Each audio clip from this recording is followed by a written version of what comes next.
Okay, AFDA students, we're still on our day one and now we're doing some practice. We're going to find the probability that you roll an even number with one die.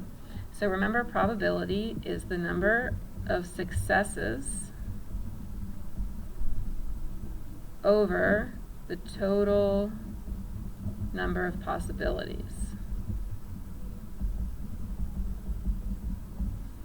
So if you look at the die, the even numbers are 2 and where's the 4? 4 and 6.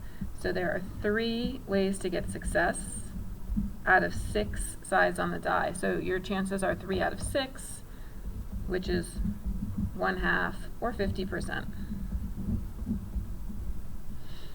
What is the probability that you roll a number less than 4? So less than 4 would be 3 or 1 or 2. So there are 3 numbers less than 4 out of 6 choices altogether again. So again, the probability is 1/2 or 50%. All right, the next one, we have 2 events. So what you need to do is multiply the probabilities of both of them. So the probability that you roll a 6, there's only 1 6 on the die, right there. So 1 out of 6. So you roll a 6 on your first turn. And then the probability you roll a 5 on your second turn. Okay, again, there's only 1 side with that, so it's still 1 out of 6 sides.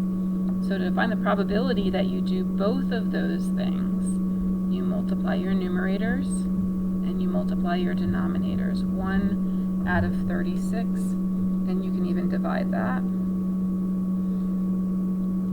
So we'll do 1 out of 36. I get 0.028, which is 2.8%.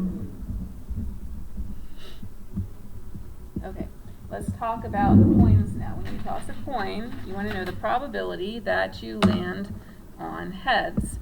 So there's 1 side that has heads out of 2 sides altogether. So that would be 50%.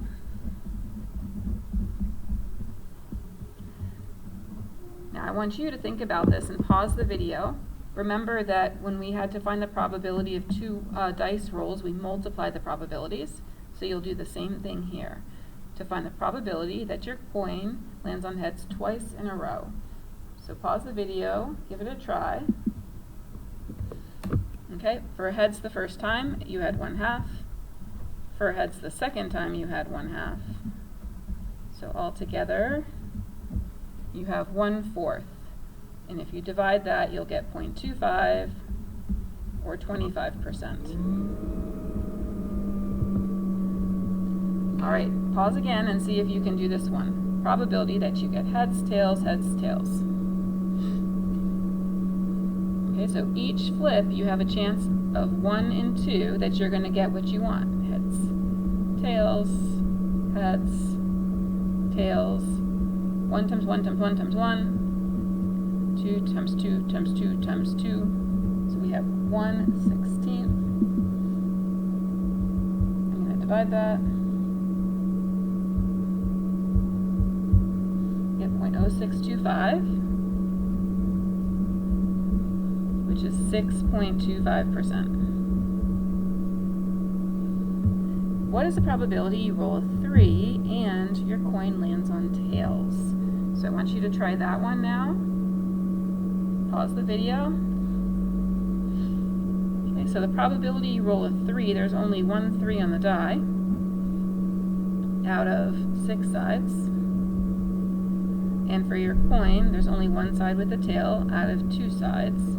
So altogether, your probability is 1/12,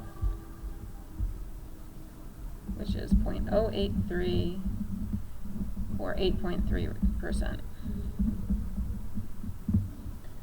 What's the probability you roll an odd number and your coin lands on heads twice in a row?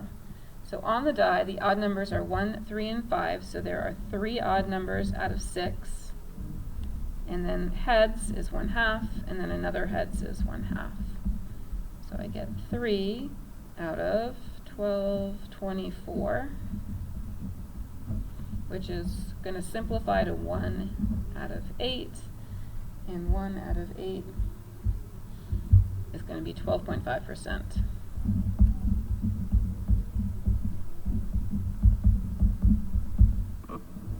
Okay, let's turn the page.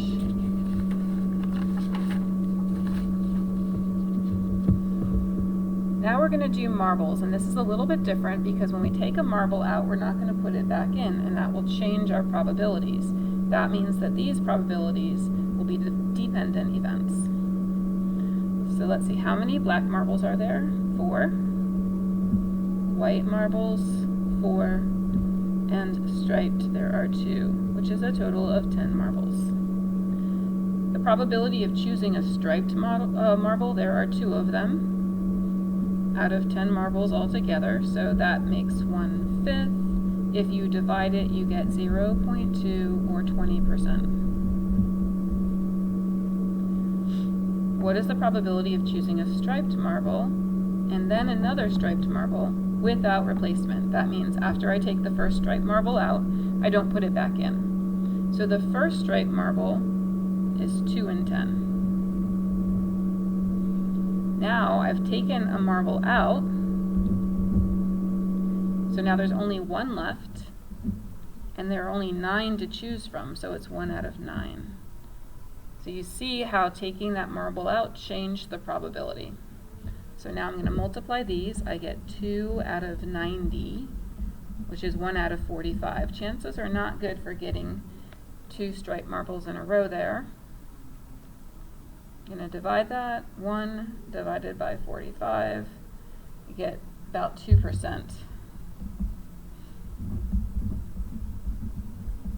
2.2%. Does 11 describe independent or dependent events? So hopefully by now you understand. You can write your answer down. And you should have chosen dependent events because the first marble that you choose changes your odds for the second marble.